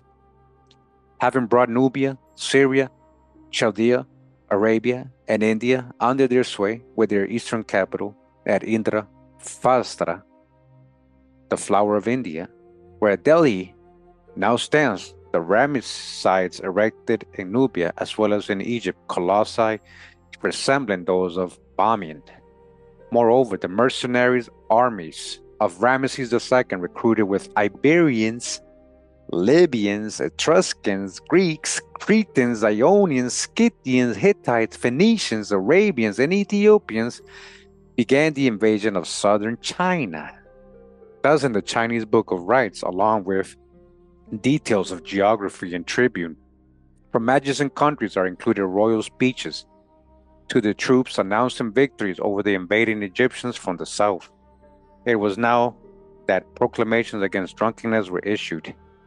Also, there were references to astronomical observations, the regulation of the calendar, the heating of houses, marriage, social conventions, ancestor worship, implying reverence for forebears, geomancy, the medicinal properties of herbs, irrigation, agriculture, musical instruments, writing, bamboo, brushes and colored varnish, boards of historians, temple bricks, silk manufacture, carts and barges, banners, uniforms, mediums of exchange, weights and measures, and public schools. The invention of writing is ascribed to the four-aged individual said to have gotten the idea of Chinese characters from bird tracks, implying, of course, birds, in the sense of the spiritual teachers or dragons, whereupon heaven rejoiced and hell trembled. That's deep right there, because remember who they're saying is the scribe of scribes. The first person would be the writer, Enoch Dov, right? Dov was a bird, right? Remember they show him as a scribe with the bird of the head of an ibis, a bird. Look at this, implying the course birds follow. The bird is the word, right? The sense of the spiritual teacher or dragon. He might be a dragon, an angel. Dov was a messenger, Murky angel, falling in. This is deep. This is how I think sometimes, guys. But that's what it's saying there. That's how I relate it. Conveniently, there arose in Yucatan, at the site of the present Merida, just north of Uxmala, the true pyramids of Siaki, the Ark of Chaldea and Egypt. Body bag for the illusion. All right, shout out to Drop, man. Drop, man. Come on now, look at this, man. Say what? The true pyramids of Siaki, or the Ark of Chaldea and Egypt, right? Where? In the Yucatan, okay? In the Yucatan. It says here 59. So we, in the footnote, right? So we see why the Itza-Maya culture has been traced to both the Chaldeans. Come on, who is the Chaldeans? I got videos on this, guys. I got videos on this. I'm going to make it pop up at the end of this one so you guys can go check it out. But look how it relates to what I'm saying here. Shout out to Agostos Le Plongeon, right? He's saying the same thing. So they trace both to the Chaldeans and so-called Egyptians, and why within an erroneous chronology, Lord Kingsborough and others confuse the ancestors of the Mayas and Quichus with Jews. Oh, they confuse it, And others, so many others, right? He's saying they confuse it. He's not with the whole Bible thing that's out there, right? So he thinks it's all symbolic. But remember, there's a real history there with the real people, right? That they even talking about in this book, yet he's not seeing it like that, right? Just like Hellenistic people, Hermetic people don't want to see the real story behind the Most High's people. They want to say everything is symbolic. It's philosophical, theosophical, Blavatsky, So this is interesting. Again, I'm reading that, right? That's the hijack a little bit. And then continues, says, nearby at Palenque, the Papa's son and queen arose upon an old Teocalli or pyramid, the temple of the cross, before which stood a figure long associated with Ramses the Great. In Mexico, due north of Seaki in the delta of the Mississippi are pyramidal mounds, and at Memphis, right? There's a Memphis there too, you see? Also appear a complex of three pyramids. But at Cahokia in Illinois, right? Cahokia Mounds, 6 miles southeast of St. Louis or Mound City, right? Moundsville, right? Surrounded by a circle of 45 pyramids representing the domains of the tribes, is to be seen the grandest monument north of the Rio Grande, forming an oblong triple truncate oriented to the points of the compass, with an elevation of 99 feet and a base of 14 acres, larger than that of the Great Pyramid. The labor required for its construction has been estimated as equivalent to that of 1,000 men for 4 years. The circles described with radii and degrees corresponding to its sides give the geodetic results shown in the large chart of this work, guys. So make sure you guys are like Googling this stuff so you guys can see the image. I mean, I've shown Cahokia a lot just for the new people out there, right? You guys can see what they're talking about. So just beyond Cahokia is Cairo. Now remember, all these names are there. He's pointing out something here that we already know. When you're talking about Memphis or Cairo, which one? Because ancient Egypt was here and we got these names here. Oh, they named those. How do you know? They'll tell you that. Of course they told you that. They told you also that you come from apes. They also said that we evolved from monkeys and apes. You believe that too? They also tell you Columbus discovered America. You think anybody can discover a land where there's millions of people already living for millions of years, thousands of years? No, right? Okay. So, just beyond Cahokia is Cairo, the real one, at the mouth of the Ohio, right on a river, leading directly to the Serpent Mound near Portsmouth, and to the east at Raleigh in Georgia, and the Great Mound of Etowah, similar to that of Cahokia and marking the gold fields of the Muskogee. Come on now, the gold fields. From all this, it seems evident the Egyptians, cut off from the Gilded Man by the Pirati, had established bases from which to exploit fields beyond the easy control of the Pirati. Come on now, they're saying they're using, he's literally saying the Egyptians are grabbing all these resources from here, literally. So we already know the Egyptians are from here, so of course they did. But he's just finding out and he's trying to relate it to his version of history. Like, oh, they came here and they were taking advantage of this. Oh, yeah. Well, why did they leave? If there was such a beautiful, great place, why did they leave? So he was controlling the fields, he's saying, with the Pirati, that which scientific thoroughness they had set out to make the Gilded Man yield his best. Indeed, within the circles shown lie not only the gold fields of Georgia, but those of the Black Hills and of the West, as well as the ports of the Gulf. Okay? Real Gold Coast, the history of ancient America well illustrates the cross purposes of man's nature, symbolized by the swastika, representing man in his material form. All right, that symbol was here in ancient America, all over the world, all over the ancient world, but a lot here. We know this is true old world. So on the one hand, there were the spiritual teachers laboring to inculcate the principles of the true cross, pursuant to which man both individually and collectively was said to be intended by the Divine Father to work out his own salvation in response to the dictates of his conscience. On the other were the lustful gold seekers. Finally, without regard to the injurious influence of Sesostris, there was the element of time with its corroding effect. Inevitably, a relatively small number of migrants like the Itzaes in the course of time would have been absorbed by the native peoples with whom they had mingled. Therefore, eventually the mixed descendants of the Itzaes were undistinguishable from the race by whom the Itzaes were gradually absorbed to form the Amerins. That's the hijack. They're all Amerins, guys. Accordingly, in the myth of Orpheus, upon visiting the realm of Atlas, he learned to his great distress that his wife had perished from the bite of a serpent. Nor does this myth fail to explain much in the history of the Suans, who were to play so large a role in the history of Anglo-Saxon civilization. Wow. Body bag for the illusion. Saxons, and the Angles, right? Tribes of Israel, the northern tribes, A lot of them are, right? Not all of them, but a lot of them were. Of course, they were mixing with other hijacks and stuff. But look, they're saying the Suans, they played a large role in the history of the Anglo-Saxon people, huh, and civilization.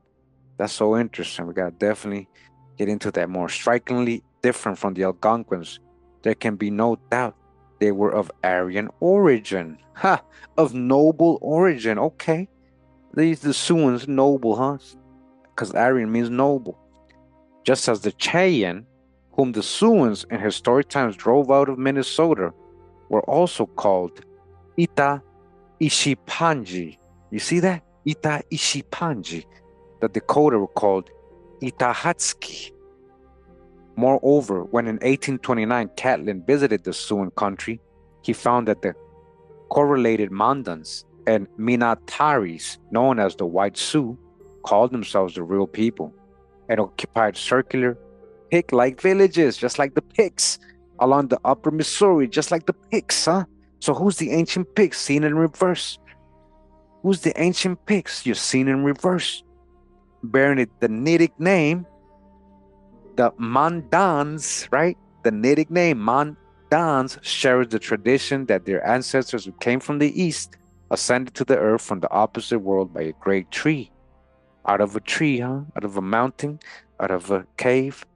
Therefore, almost without exception, the T appears in the names of the Siouan groups as in Wapeton, Jankton, Janktonas, Teton, etc. Teton. While Catlin and others concluded that the Sioux were of Welsh origin, there's the hijack, seen in reverse, and a Celtic origin was ascribed to them by others, again seen in reverse. General Custer insisted down to the time of his death they were of Gaelic origin. So you see all these people, no, they're this, they're that, but they never want to just say, what if we're seeing it in reverse, right? To be sure, the existence of the so-called white Indians and the Jewish origin of the Indians both have been officially denied, right? Yeah, that whole white thing. And when he says Jewish, he doesn't know the context of what we're talking about, right? And he doesn't believe in in biblical history and the chosen. He doesn't believe in none of that, right? So he doesn't. It's all symbolic to this author, so he goes against that. It hasn't been denied at all. We've shown the drop. And also the fact that the Indian languages owed anything to those of Europe. Yeah, they're not European because we are the true old world. So of course they're not European, but we influence those languages. Nevertheless, like the Itzaes, the Siouans are a reality. And in the Janktonais, we find the original Yankees of the north. Original Yankees of the Janktonais, huh? That's 69 that says the word Sukopa. And this Itza name is an inversion of the Jankton Sioux, Kasapa, White's father, applied in the form Kayapa to the seventh sage in the Veda. So I don't know how that relates to him saying these are the original Yankees, but hey. It says, in migrating from Ontario to Virginia and North Carolina, the Tutelo, cousins of the Yankees, not only cut straight across their Algonquin predecessors, but pressed them eastward into the Tidewater region. So remember, the Tutelos are like a Siouan, Tutelo, they're a Siouan tribe. So yeah, cousins of the Janktonais, yeah, not Yankees, because Yankees to us is something else, right? But either way, we know what he's talking about. So they went on to another part of the states, and they kind of made the Algonquin tribes that were there move, right? It is also highly significant that the Biloxi, again, another Siouan tribe, following the line of the True Cross, arrived at the delta of the Mississippi, whence the Itzaes eventually reached Mexico. Finally, the connection of the Tutelo with the Itzaes solves the mystery of the Monacan place name of Virginia, which the ethnologists are unable to trace to any native linguistic family. So this is really interesting because he's literally saying that these Siouan tribes, right, are basically related to these ancient Itzaes, which makes sense to me, right, knowing the ancient history. We're not talking about what you think of a Siouan today, but we're talking about these ancient peoples were once related, right? Yes, possibly going up down, back and forth, many different ages and periods like we know they have. So finally, the connection of the two, so he's saying that finally solves it. So the Monacan place names of Virginia, which the ethnologists are unable to trace to any native linguistic family. Remember, these are the Siouan people, the Monacans, right? Where the Huguenots landed and took over their town and mixed with them, right? So it says in Monacan, Monasukapano, and Monahasano appear the name of the mythical Irish witch who gave her name to the island of Mona, derived from Munaga, mother serpent, okay? You see that? That's deep right there. The Mana Khan, priest king, the Mana, Munaga, the Khan, right? The Munaga, Mana Khan, the Siouan tribe, right? Mother serpent, Mana Khan, therefore derived from Mana Kanu, Mona, the serpent mother of heaven and earth, indicating why the Dakota were called the serpents. Hey, this is really, really interesting, and it makes sense. You know, Sioux, guys, if you didn't know, Sioux means the snake. Sioux means snake people. The Dakota were called serpents. Sioux, the snake, the Nagas. Scalping, however, was not the only barbaric rite which the Siouans shared with the Scythians. Who shared that with the Scythians? Who are the Scythians? Saxons. They became the Saxons too. The Sakai, Scythian and Saxon, same people. Remember, the Scythians had mounds. The Scythians scalped their enemies. The Scythians buried giant people in their mounds, just like in the Americas. Oh yeah, remember, we've read all this. And look how this book is telling you it was the Siouans who taught them that, or American ancient people, just as the latter were wont to place human remains on scaffolds where their bodies, because it's the same peoples. Remember, they found the mound builders, right? Ohio, these ancient Siouans, so-called Siouans, ancient original Siouans, right? Like in these ancient times of the mound builders, yeah, they're going all around the world. These what they call is, you know, whatever they want to call them, and wherever part of the world they go to, it's all Americans. So just as the latter were wont to place human remains on scaffolds where their bodies could be devoured by birds of prey, including eagles, hawks, and vultures, so that the spirit might be conveyed back to the divine Father, of whom these birds were taken as the symbol, so did the American natives. So you see that tradition that the Scythians had, they adopted that from American Indians. It's because the same people. It's not because they just learned it from them. No, it's the same people. There's a connection there.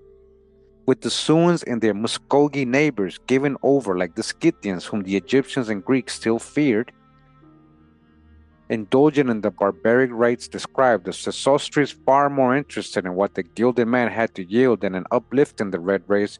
What could God's house do to save the innocent Gilded Man of the West from the commercial alliance to which Sesostris had prostituted the true cross? You see, they turned all our stuff into his religion. This is literally what he just said, how they prostituted the true cross. America, the true cross, the cons.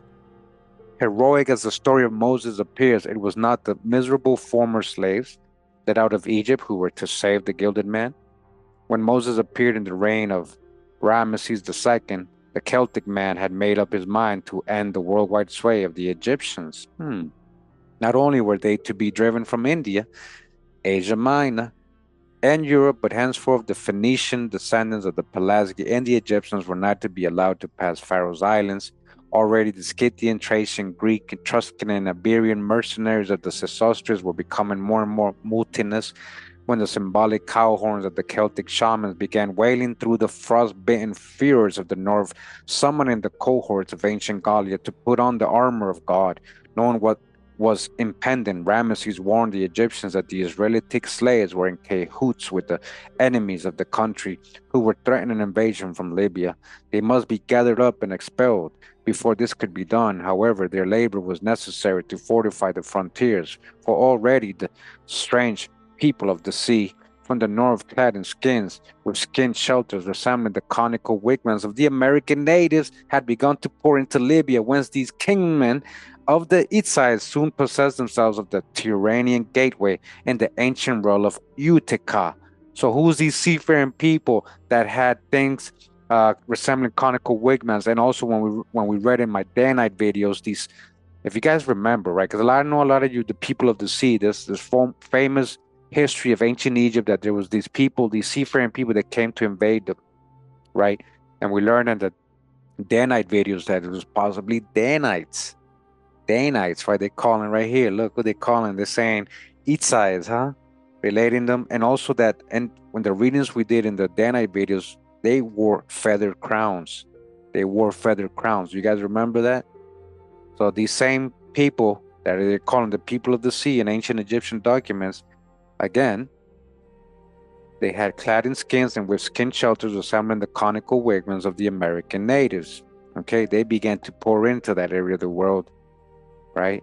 At the same time, the Itzaes are soon possessing Tyrrhenian Gateway, the British Isles. It was a seriously menaced Egypt of which Meneptah, the eighth son of Ramses the Great, found himself the pharaoh. Remember, these are the ancestors supposedly of the Princess Kosha. Princess Kosha, who ended up in Scotland, right? They were probably already over there. They were talking about from America to Scotland, right? Indeed, the Egyptians, by reason of the tremendous influence Israel had exerted upon them, were themselves divided. Even the daughter of Ramesses II had adopted Musha, the ghost of Mu, an Israelite who, as Osasipa, had become scribe of the Osirian cult. Huh. Adopted Musha, the ghost of Mu, huh? Known to the Hebrews as Moses. He had even been entrusted with the command of the Egyptian armies in their war with the Ethiopian invaders of Upper Egypt. Already, too, as shown in Genesis, he had allied himself with the Ethiopians through his alleged marriage to the daughter of an Ethiopian king when he was compelled to seek safety in the realm of Jethro, representing the hierarch of Israel, whose well, like that of Jacob, represented the shrine of Israel. Now Osarsip married the eponymous Rebekah, the daughter of Jethro. Thus, while Orpheus was striving vainly to reform the peoples of Thessaly, where the mythical wild women called Bacchantes represented the degeneration of the female cult in which the old serpent cult of the Pelasgi had fallen, Moses returned to Egypt to secure the release of the Israelite captives. And the 7 plagues described in Genesis that now fell upon Egypt are to be seen merely an esoteric description of the ills resulting from the perverted polytheism based on the old septenary philosophy of which countless idols had been born. At last, Meneptah, pursuant to the counsel of Ramses II to rid Egypt of the Israelite slaves, consented to their exodus. The alleged pursuit by the royal chariots was merely an effort of the police to recover the wealth that migrants had been told to take with them. You see how he's trying to say this is all symbolic, right? This is what I'm saying. He talks about Israelite and Moses, but he wants to say it's symbolic, yet he wants to use the history, right? That's why I say we dodged the hijack. We know this part. There's real history here. It's in the annals of the American Indians, of the Maya codices and all that. All these stories right here. So it's not just symbolic, guys. Because he doesn't know that. He's not saying, hey, they got the same stories over there. Right? So either way, let's keep reading. It says the alleged pursuit by the royal, the alleged pursuit. He doesn't want to say it's real. It says there was no Pharaoh drowned in the Red Sea. Naturally, Moses had waited for the periodic drying of a passage to the desert of Sin.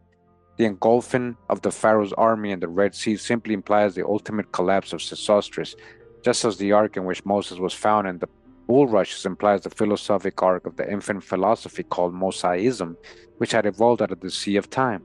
All right, again, this is his interpretation. He has no sources for any of these parts. Look how he always had bullet footnotes on everything, but look how he's giving his opinion here. There's no footnotes. This is all your interpretation of what you want to influence. So we dodged the hijack big time. Now it says, although Meneptah had rid himself of the Israelites who had menaced the country from within, in vain he assailed and slaughtered the great host which had gathered in Libya and also invaded Syria. See, 73. Now we got a real historical reference. That's real, right? Where's the footnotes for all this other stuff he's talking about? It's not real. Who told you that? Who said it was symbolic? Where he getting that from? In vain he boasted that Israel was no more.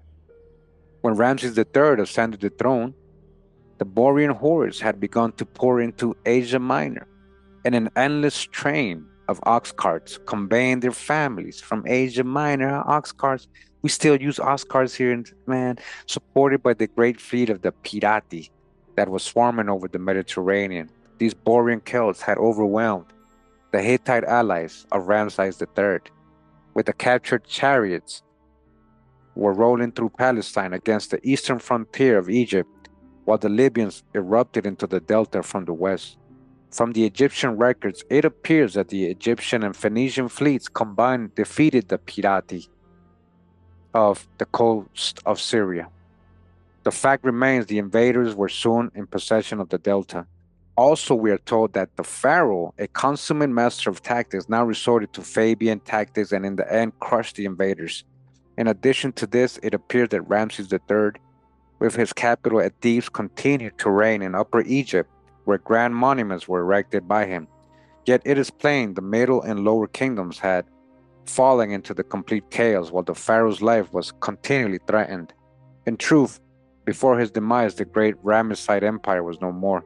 Soon the Celtic man had overthrown the Trojan allies of Sesostris. So he's calling Moses the Celtic man, guys. This is the funny part. So when the alien Seknek founded the 20th dynasty and claimed the tiara of the pharaoh, Sesostris was utterly humbled. Now even the sacred tombs of the kings were looted by the impoverished, starving mob that scorned alike the royal authority of the usurper and that of the priesthood. This was the fate of those who, ignoring the history of Atlantis, listen, when you keep ignoring the history of America, of Atlantis, with Serapis as their only god, oh no, like the degraded offspring of the mythical Atlas. So, people who are ignoring the history of Atlantis and have Serapis as their only god, like the degraded offspring of the mythical Atlas, had sacrificed their country in pursuit of material empire. This, in truth, is the historical background against which must be read the esoteric story of Exodus, in which the scribes did the best they could to endow the Israelites of the Mosaic Age with an heroic aspect. But to repeat, it was the Celtic man who, with his foot on Sicily, had closed the Tyrrhenian gateways to Sesostris. That's what he's saying. It still plays in. The Atlanteans, Nimrod, Sesostris, each in turn would be conquerors of the world and had been overthrown. Who next would essay the unachievable? The unachievable. Essay the unachievable. So Nimrod is an Atlantean, huh? Sesostris is an Atlantean, huh? I told you, all ancient Americans. You see? So we read between the lines what he's trying to say, but it's so interesting, right? And I think that's the end of this chapter. Yep, we reached the end. And we're going to go ahead and get to the next chapter on the next reading of this installment of this series of this book, this review for educational purposes, discussion, commentary, and critique. All right. That was a lot of pretty good drop, you know. And we got to discern the info now and go through it. Again, you can watch this in order if you want. I have, again, let me just show you guys the whole playlist. Every chapter, if you missed the very first readings, we have some really good drop. And again, this is not the only book we're reading chapter by chapter. We've done that with many other books. I got the playlist already created for those as well. So make sure to go ahead and catch that. The previous episodes of all these playlists, all these different books we've been reading, so you can have the whole context, right? Go back to the book again. This was the book America, the Background of Columbus, being a survey of the revelations of science with respect to the Western Hemisphere and its peoples before its unveiling by Columbus. All right, by Janet C. Wise, Virginia Academy of Science, American Association for the Advancement of Science. All right, not just anybody. 1945, the book. We read chapter 8 today. I hope you guys enjoyed it. Hope you guys can pull out a lot of good info from it and connect some dots with it. I definitely can. I definitely will. Thanks for staying all the way to the end of the chapter, reading it along with me. I appreciate you guys doing that. All right. I hope you guys enjoyed it as much as I did. And yeah, I'm going to do a lot of good connections. Eventually, we're going to put all these readings into a very educational presentation, guys. Watch. You'll see what I'm saying. I got a big plan for all these readings we're doing in future videos, right? When we start combining the books together, right? But anyways, as you guys see, America's a true old world. More and more proof, you see? Appreciate you guys. Shout out to my Patreon supporters, to my channel members, my channel moderators, all my longtime supporters and followers showing the love. I appreciate you guys. Shout out to everybody who enjoys history and wants to know the truth, right? I appreciate you guys. Thank you for motivating me and keeping me going, all right? Much love, much respect, many blessings, all right? Pura vida, mi gente. Hawa!